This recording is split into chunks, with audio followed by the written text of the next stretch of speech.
The distress signal came through at 0347 hours, pulling Commander Lisa Monroe from the first decent sleep she had managed in 3 days. She was on her feet before the alarm finished its second cycle, her body moving on instinct while her mind caught up with the situation.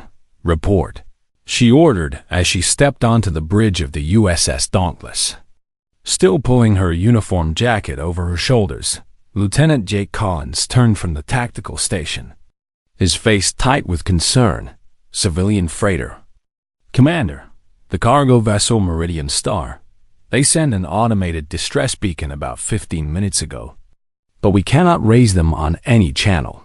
Lisa moved to her command chair and studied the sensor readings on the main display.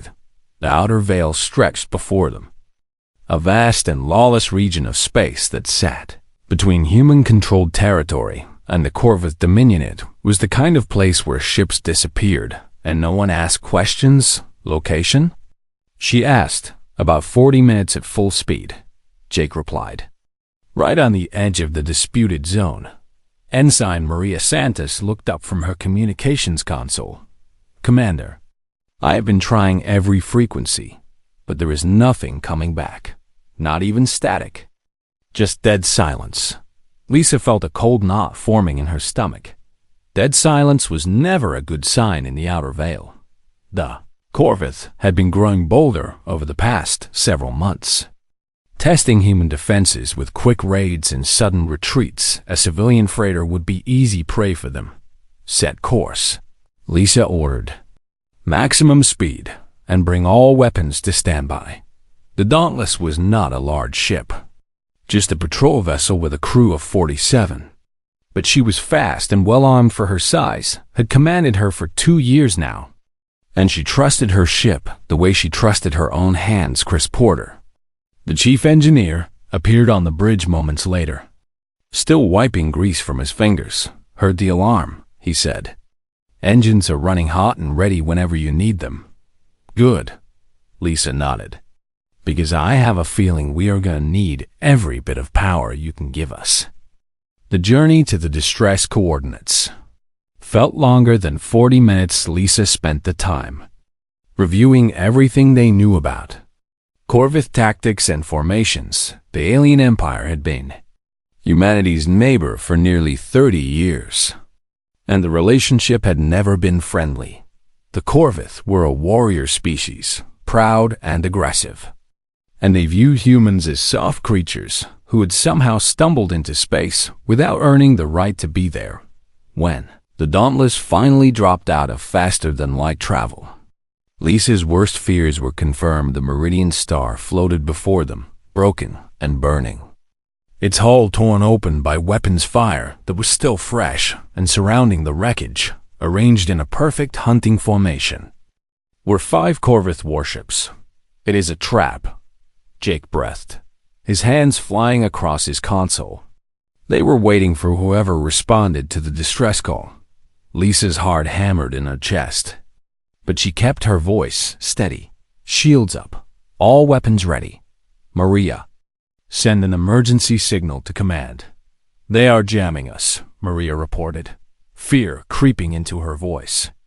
"I cannot get anything through." The largest of the Corvus vessels moved forward, its dark hull bristling with weapon ports. Lisa recognized the design from intelligence briefings. A command carrier, the personal flagship of a high-ranking officer. "They are hailing us," Maria said. "Put it through." The main screen flickered, and then a Corvus face appeared. Lisa had seen images of the species before, but seeing one live was different. The alien was massive, easily 8 feet tall, with dark armored plates covering his skin like natural body armor. His eyes were deep red, and when he spoke, his voice rumbled like distant thunder. "Human vessel," he said. "I am Supreme Commander Vareth Kell of the Corvus Dominion. You are surrounded and outgunned. Your weapons are primitive. Your shields are weak, and your crew will die screaming if you attempt to resist." Lisa stood from her chair and faced the screen directly. "I am Commander Lisa Monroe of the USS Dauntless. What do you want?" Kel's mouth twisted into something that might have been a smile. I want you. Commander, my scientists wish to study a human military officer. To understand how such fragile creatures dare to challenge the Dominion, surrender yourself to me, and I will allow your crew to leave unharmed. Refuse, and I will destroy your ship and take you from the wreckage. Jake grabbed her arm. Commander, you cannot seriously be considering this. Lisa looked around her bridge at the faces of her crew. Maria, barely 22 years old. Chris, who had a daughter waiting for him back home. Jake, who had served beside her since the beginning. She could not let them die not like this. If I come with you, she said to Kel, you give me your word that my ship and crew go free? You have the word of a supreme commander, Kel replied, which is more than any human deserves. Lisa took a deep breath. Then I accept your terms. The bridge erupted in protests, but Lisa silenced them with a raised hand. That is an order, she said firmly. Jake, you have command. Get the crew home. She moved toward the door, but paused beside Jake and spoke quietly so only he could hear. If I raise both hands, get everyone out. Trust me. Jake stared at her, confusion and fear battling in his eyes, but finally he nodded. I trust you. Commander. Lisa walked to the airlock where a Corvus shuttle was already docking. She did not look back. She could not afford to show any weakness now as she stepped aboard the enemy vessel. Surrounded by armored alien soldiers, she kept her expression calm and her breathing steady. Varthkel thought he had captured prey. He had no idea that the prey had just walked willingly into his den, and that was exactly what Lisa was counting on. The interior of the Corvus flagship was exactly what Lisa had expected. Dark, brutal, and designed to intimidate. Every surface was hard metal or rough stone, and the corridors were wide enough to accommodate the massive alien warriors who patrolled them. The guards escorting her stood nearly a foot taller than she did, their armored bodies making them look like walking tanks. Lisa kept her head high and her pace steady as they marched her through the ship. She counted every turn, noted every door, memorized every detail that might prove useful later. The Corvus clearly thought she was defeated, broken, already a prisoner in spirit, as well as body. They had no idea how wrong they were. The command chamber of the Throne of Silence was a vast circular room with a domed ceiling that displayed the stars outside. At its center sat a throne carved from black stone, and upon that throne sat Supreme Commander Vorathkel. He was even more imposing in person than he had been on the viewscreen. His armor plates gleamed under the dim lights, and the scars crossing his face spoke of countless battles. One around him stood his elite guard, 12 warriors in ceremonial armor, each one carrying weapons that could cut through steel like paper. The human commander, Kel announced as Lisa was brought before him. So small, so fragile. I almost feel pity for your species. Lisa said nothing. She simply stood and waited, her hands at her sides, her expression blank. Second Corvus stepped forward from beside the throne. A female, Lisa realized, with lighter armor plating and sharp, intelligent eyes. I am Sub-Commander Drenna, she said. I have studied your kind, human. I know that you are more dangerous than you appear. Dangerous? Kel laughed, a deep rumbling sound that echoed through the chamber. Look at her, Drenna. She has no claws, no armor, no natural weapons of any kind. Humans are the weakest sentient species in the known galaxy. They have conquered much of their region of space, Drenna pointed out carefully. They have fought wars against species far stronger than themselves and won, because of their weapons and their machines. Kel dismissed. Take those away, and they are nothing but soft meat. He turned his red eyes back to Lisa. Let us test this theory. Remove her equipment. 2 guards stepped forward and began stripping Lisa of her gear. First they took her sidearm, the standard issue plasma pistol that every human officer carried. Then they found the combat knife strapped to her thigh and pulled it away. They removed her communication device, her emergency beacon, even the small medical kit attached to her belt. Finally, they demanded her combat suit, the lightweight armor that protected human soldiers from environmental hazards and minor weapons fire. Lisa complied slowly, unclasping each section and letting it fall to the floor. When she was done, she stood in nothing but her basic uniform, thin fabric that offered no protection whatsoever. Cal rose from his throne and walked toward her, each step making the floor tremble slightly. He stopped just inches away, towering over her like a mountain of muscle and armor. "Now you are nothing," he said, satisfaction dripping from every word. "Just flesh and bone. No weapons, no armor, no technology to hide behind. This is what humans truly are. And it is pathetic." Lisa looked up at him, and despite everything, she smiled. It was a small smile, calm and controlled, but it made Cal's eyes narrow with confusion. "You find something amusing, human?" "I find it interesting," Lisa replied, her voice steady, "that you think removing my weapons has made me harmless." She raised both hands slowly, palms open, fingers spread, the universal gesture of surrender. But there was nothing submissive about her posture. Her weight shifted subtly onto the balls of her feet. Her shoulders relaxed but ready, her breathing slow and measured. "That was your first mistake," she said. Cal stared at her for a long moment, trying to understand what he was seeing. "You surrender?" he asked. "You give up so easily?" "No," Lisa replied. "I am not surrendering. I am showing you something." Sub-Commander Drenna took a step backward, her hand moving toward her weapon. Unlike Cal, she recognized what she was looking at, a predator preparing to strike. "Supreme Commander," she warned, "something is wrong." But Cal ignored her, too arrogant to believe that this tiny creature could pose any real threat. "What are you showing me, human?" he demanded. Lisa's smile widened just slightly. "I am showing you what humans look like when they are ready to fight."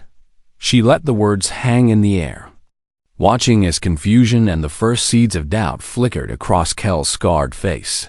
"You see," she continued, "there is something about humans that your intelligence reports never quite captured, something your scientists could not understand because they never thought to ask the right questions." "And what is that?" Cal growled. "Why we use weapons in the first place." Drenna's eyes went wide as understanding finally dawned. "Commander," she shouted, "get away from her, now." But it was already too late. Lisa had spent the entire walk to this chamber preparing herself, slowing her heartbeat, flooding her muscles with adrenaline, accessing the combat conditioning that every human military officer underwent during their training. The Corvus thought humans used weapons because they were weak. They were wrong. Humans used weapons because without them, they were too dangerous, too brutal, too efficient, too willing to do whatever it took to survive. The training Lisa had received was designed for exactly this situation. Captured, disarmed, surrounded by enemies who underestimated her. And now Vorath Cal was about to learn why that underestimation was a fatal mistake. Lisa moved to human eyes. She would have been fast to Corvus eyes. She was a blur. She struck the nearest guard in exactly the right spot, the gap between his armor plates, where the nerve cluster sat exposed. He dropped without a sound before the others could react. She was already spinning toward the second guard, her elbow driving into his throat with enough force to crush his windpipe. The third guard raised his weapon, but Lisa was inside his reach before he could aim. She grabbed his arm, twisted, and used his own momentum to throw him into two of his companions. 3, down in less than 4 seconds, and she was just getting started. The command chamber of the Throne of Silence had become a battlefield. Vorath Cal stumbled backward as Lisa moved through his elite guards like a storm through dry leaves. Every strike was precise, every movement calculated to cause maximum damage with minimum effort. She did not fight like the Corvus. Relying on brute strength and overwhelming force, she fought like water, flowing around attacks, slipping through gaps in armor, striking where her enemies were weakest. The fourth guard swung his massive blade at her head, but Lisa ducked beneath it and drove her palm upward into his chin. The impact traveled through his skull and rattled his brain, and he collapsed like a puppet with cut strings. The fifth and sixth guards attacked together, coordinating their movements in a pattern they had practiced 1,000 times. Lisa read their intentions before they even finished moving. She sidestepped the first attack, grabbed the second guard's arm, and redirected his strike into his partner's chest. The blade punched through armor that was designed to stop energy weapons, and the guard fell with a look of stunned disbelief on his face. How?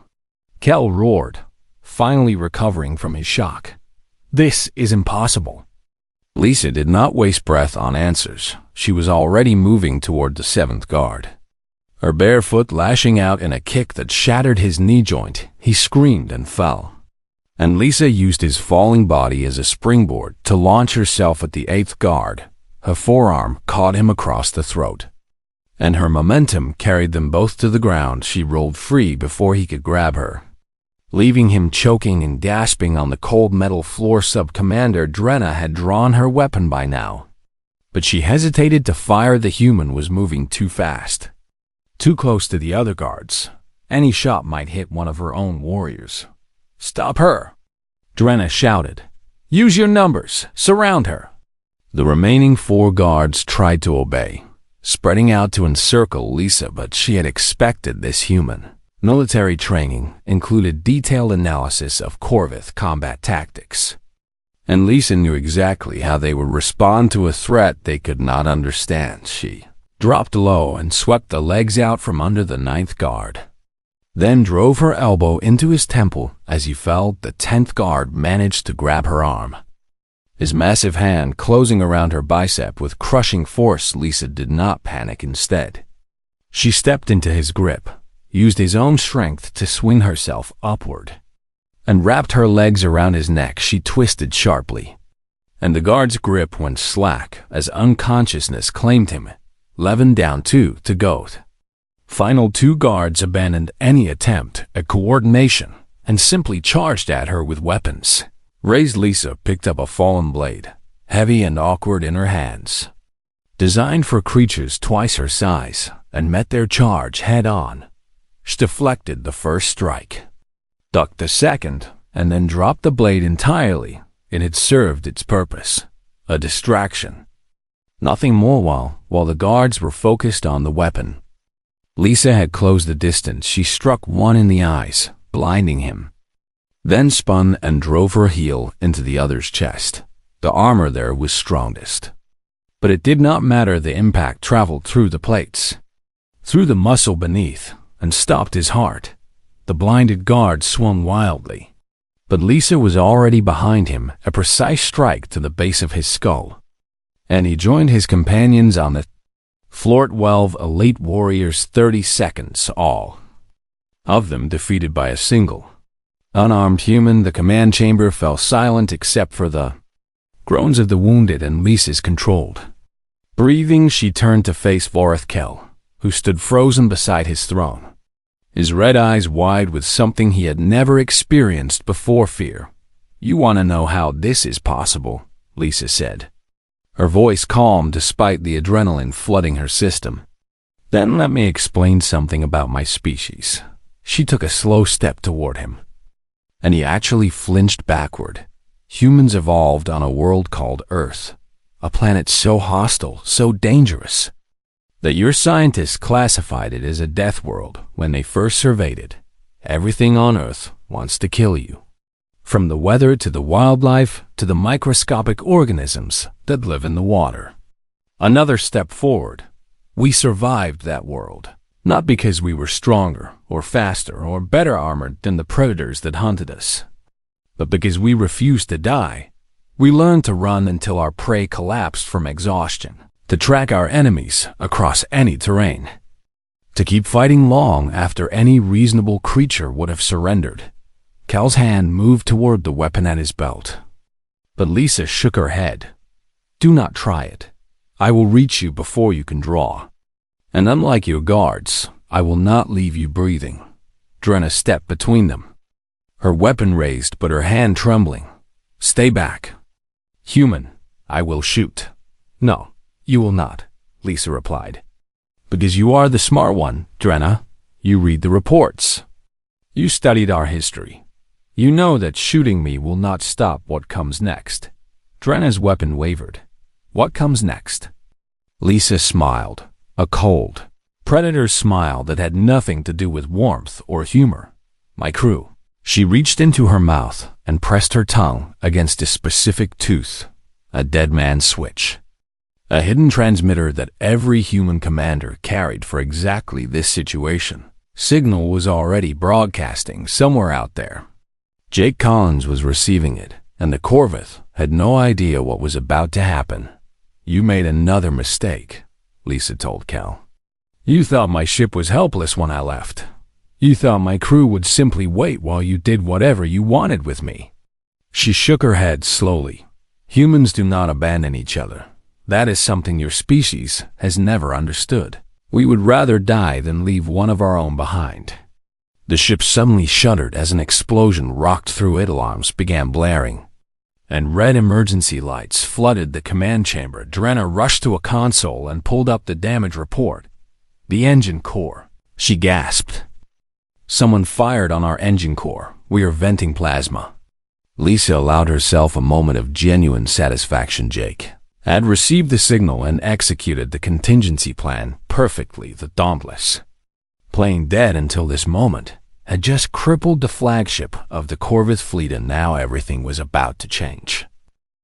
The Throne of Silence groaned and shuddered as secondary explosions rippled through its damaged engine systems. Emergency lighting cast everything in shades of red, and the alarm sirens created a constant wailing backdrop that made communication difficult. But Vorethkel was not thinking about his crippled ship. He was staring at Lisa Monroe with murder in his ancient red eyes. You dare, he growled, his voice barely audible over the chaos. You dare attack my flagship? Lisa shifted her stance, ready for whatever came next. I dare a lot more than that. Kel, I dare to walk into your trap alone. I dare to fight your best warriors with my bare hands. And now I dare to take your ship from you. Kel roared and charged, unlike his guards. He did not rely on weapons or technique. He was a force of nature. 8 feet of armored muscle and centuries of combat experience. Driven by wounded pride and terrible rage, Lisa had been expecting this. She dove to the side as his massive fist cratered the deck where she had been standing, then rolled back to her feet and struck him in the ribs on a normal Corvette. The blow would have found a gap in the armor plates and caused significant damage on Kel. Her fist bounced off armor that was thicker and harder than anything she had encountered before. Pain shot up her arm, but she ignored it. She had been trained to fight through worse. Kel spun with surprising speed and backhanded her across the chamber. Lisa flew through the air and crashed into the communications console, sparks showering around her as the equipment shattered. For a moment, she could not breathe. The impact had driven the air from her lungs, and she felt at least 2 ribs crack from the force. But she did not stay down. She pulled herself upright, blood trickling from a cut on her forehead, and faced Cal again. Is that all you have? She asked, forcing the words out despite the pain. Cal's eyes widened in disbelief. You should be dead. That blow would have killed any creature in the known galaxy. I am not any creature, Lisa replied. I am human. She attacked again, this time aiming for his eyes. One of the few vulnerable points on a Corvette body. Cal caught her wrist in his massive hand and squeezed. Lisa felt bones grinding together, but she did not cry out. Instead, she used his grip as leverage. Swinging her legs up and wrapping them around his arm, she twisted her body, applying pressure to his elbow joint in a direction it was never meant to bend. Something popped, and Kel howled in pain. He released her wrist and stumbled backward. his arm hanging at an unnatural angle. "How?" he demanded, cradling his injured limb. "How can something so small cause so much damage?" Lisa landed in a crouch, her injured hand hanging uselessly at her side. "Because I know where you are weak," she answered. "And I am willing to use every advantage I have. That is what humans do. We study, we learn, we adapt, and then we win." Drenna shouted something from across the chamber. But neither Lisa nor Kel were listening. This had become personal now, a battle between two commanders. Two predators, two completely different philosophies of warfare. Kel charged again. But this time, Lisa was ready for his speed. She ducked under his reaching arm and struck his knee from the side, targeting the joint where his armor plates met. The impact was not enough to break anything, but it destabilized him. And he stumbled. Lisa followed up with a kick to the same knee, then another, each blow landing in exactly the same spot, weakening the joint until it finally gave way. Kel dropped to one knee, his injured arm useless and his leg no longer able to support his weight. Lisa did not hesitate. She grabbed his other arm and applied the same technique she had used before, wrenching it out of its socket with a sickening crack. Kel screamed, a sound of pure agony that echoed through the damaged chamber. Both arms now hung limply at his sides, and he knelt before Lisa like a supplicant before a god. "Yield," Lisa commanded, breathing hard, her body screaming with pain from a dozen different injuries. "Never," Kel spat. "I would rather die than surrender to a human." "That can be arranged," Lisa replied. "But it would be a waste. You have value. Kel, you have information about Corvith fleet movements, military strengths, strategic plans. Killing you would feel satisfying, but keeping you alive is more useful." She looked around the chamber. Taking stock of the situation, the elite guards were still down, most of them unconscious or too injured to fight. Drenna was at the communications console, trying to coordinate damage control and simultaneously keep track of what the other Corvith ships were doing. And on the main display, Lisa could see the Dauntless, her beautiful, wonderful ship, maneuvering through the chaos with weapons hot and shields raised. "Your fleet does not know what to do," Lisa observed. "They want to help you, but they cannot fire on their own flagship. They cannot board because they know I am here, and I have already proven what I can do. They are paralyzed by indecision." She walked to the main communications panel, stepping over unconscious guards along the way. "Drenna," she said calmly, "I need you to open a channel to all Corvith vessels in this system." Drenna stared at her with a mixture of hatred and grudging respect. "Why would I do that?" "Because the alternative is watching your Supreme Commander die slowly while your fleet burns around him," Lisa replied. "I am giving you a chance to save your people. Drenna, I suggest you take it." For a long moment, Drenna did not move. Then she looked at Kel, kneeling broken and defeated in the center of the chamber. And something shifted in her expression. She reached for the communications panel and began entering commands. "Channel open," she said quietly. "All Corvith vessels can hear you." Lisa took a deep breath and faced the display. She was about to address an enemy fleet that outnumbered her ship 5-1. She was injured, exhausted, and standing in the heart of enemy territory, and she had never felt more powerful in her entire life. "Attention all Corvith vessels," she began. "This is Commander Lisa Monroe of the United Earth Navy. I am currently standing in the command chamber of your flagship, and your Supreme Commander is kneeling at my feet with both arms broken." She paused to let that sink in. "You have a choice to make. You can continue this fight, and I promise you it will not end well. Or you can withdraw now, take your wounded commander, and go home with a valuable lesson learned." The silence stretched for what felt like hours then. One by one, the Corvith ships began powering down their weapons. Sub-Commander Drenna stood at the communications console, watching as her fleet powered down their weapons one by one. The display showed 5 Corvus warships hanging motionless in space.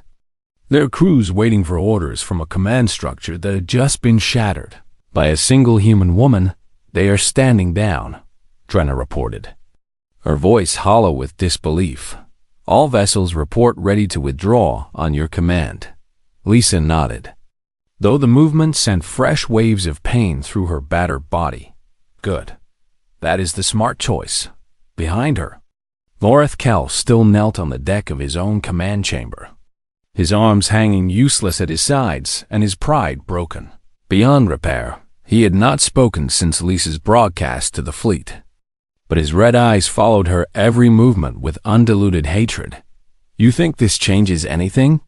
He finally growled. You are still one ship against an empire. This victory means nothing in the long run. Lisa turned to face him. And despite her injuries, despite her exhaustion, she stood straight and met his gaze without flinching. You are wrong, Kell. This victory means everything, because it proves something that your Dominion has never wanted to accept. She walked toward him slowly, each step deliberate. Humans are not weak. We never were. We built weapons and machines not because we needed them to survive, but because we wanted to be civilized. We wanted to rise above our nature and become something better. She stopped directly in front of him and crouched down so they were face to face. But when someone threatens our people, when someone hurts our families, when someone backs us into a corner and thinks they have won, we remember what we used to be before civilization. We remember the hunters, the survivors, the creatures that crawled out of caves and conquered a death world through pure stubborn refusal to die. Kell said nothing, but something flickered in his eyes, understanding, perhaps, or the first terrible recognition of what his empire had truly awakened. Lisa stood and stepped back. I am going to release you, she said. You will return to your dominion, and you will tell them what happened here. You will tell them that you captured a human commander, that you stripped away her weapons and her armor, that you surrounded her with your best warriors, and that she still won. She paused and let the weight of her words settle. Tell them that we asked you to disarm. Tell them you refused, and tell them what it cost you. Drenna stepped forward, her expression conflicted. Why are you letting him go? He planned to dissect you, to study your species like laboratory animals. He deserves death for what he intended. Lisa considered the question carefully before answering, because killing him would only create a martyr. The Corvus would remember him as a hero who fell fighting the savage humans, but letting him live. Letting him go home broken and defeated. Letting his own people see what one unarmed human did to their greatest warrior. That sends a message that cannot be ignored. She looked at Drenna with something approaching respect. You understand, do you not? You read the reports about us. You studied our history. You know what we are capable of when we are pushed. Drenna was silent for a long moment. I read about your world wars, she finally said. About the weapons you created to destroy each other. About the recovery you made afterward. About the way you reached the stars through cooperation instead of conquest. And what did you learn? That humans are a contradiction. Peaceful and violent, merciful and ruthless. Weak and impossibly strong. You are the most confusing species in the galaxy. Lisa actually laughed at that. Though it hurt her ribs, we confuse ourselves most of the time. But we are learning. Drenna, we are growing. And we would rather have allies than enemies. The Dauntless had maneuvered alongside the damaged flagship by now, and Lisa could see a shuttle launching from its Bajik was coming to get her. I hope we meet again under better circumstances, Lisa told Drenna. I think you and I could have an interesting conversation about the future. Drenna did not respond, but she did not look away either when the shuttle docked and Jake Collins burst through the airlock with a medical team behind him. Lisa finally allowed herself to relax. Commander. Jake rushed to her side, his eyes taking in her injuries with growing horror. What did they do to you? "It is not as bad as it looks," Lisa replied, though she knew that was a lie. "The important thing is that the mission is complete. Help me to the shuttle." Jake wrapped an arm around her waist and supported her weight as they moved toward the airlock at the threshold. Lisa paused and looked back at the chamber one final time. Cal still knelt where she had left him. Broken and humiliated in front of his own second-in-command, Drenna stood beside him, already giving orders to her crew to begin repairs and prepare for the long journey home. "Commander," Jake said quietly, "we need to go." Lisa nodded and let him guide her onto the shuttle. The ride back to the Dauntless was short, but it felt like hours. Every muscle in Lisa's body ached. Her cracked ribs made breathing difficult, and her broken wrist throbbed with every heartbeat. But she was alive. Her crew was alive, and the Corvus fleet was retreating. When they finally reached the Dauntless, and Lisa was safely in the medical bay, the exhaustion hit her all at once. She lay on the examination table while the medical team worked on her injuries. And for the first time since the trap had been sprung, she let herself feel the fear she had been suppressing. It had been close, so impossibly close, and there had been 100 moments where everything could have gone wrong. Jake appeared at her bedside, his face still pale with worry. "How are you feeling?" he asked. "Like I fought 12 Corvus warriors and their supreme commander with my bare hands," Lisa replied with a tired smile. "So about as good as expected." Jake shook his head in amazement. "When you told me to trust you, I had no idea what you were planning. I thought you were sacrificing yourself to save the crew." "I was," Lisa admitted. "But I also knew that the sacrifice might not be necessary. The Corvus have always underestimated us. Jake, they see our technology and assume that is the source of our strength. They never consider what we are underneath all of it." She closed her eyes for a moment, remembering the look on Kel's face when she had first started fighting. Today they learned, and they will not forget.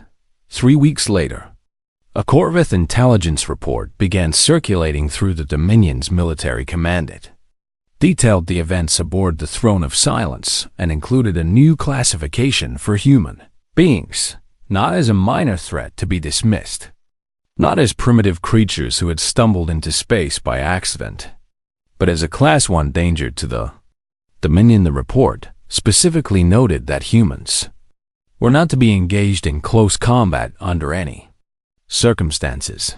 It noted that disarming a human did not make them less dangerous, and it noted, in language that suggested the author could barely believe what they were writing, that a single unarmed human female had defeated 12 elite Corvus warriors and their supreme commander in less than 2 minutes. The report ended with a recommendation that Dominion pursue diplomatic solutions with humanity whenever possible because some prey, it concluded, was simply too dangerous to hunt. Lisa Monroe read a copy of that report 6 months later, obtained by human intelligence operatives at great risk. She smiled, tucked it into her personal files, and went back to work. There was always more to do, more people to protect, more enemies to convince that humanity was not to be underestimated.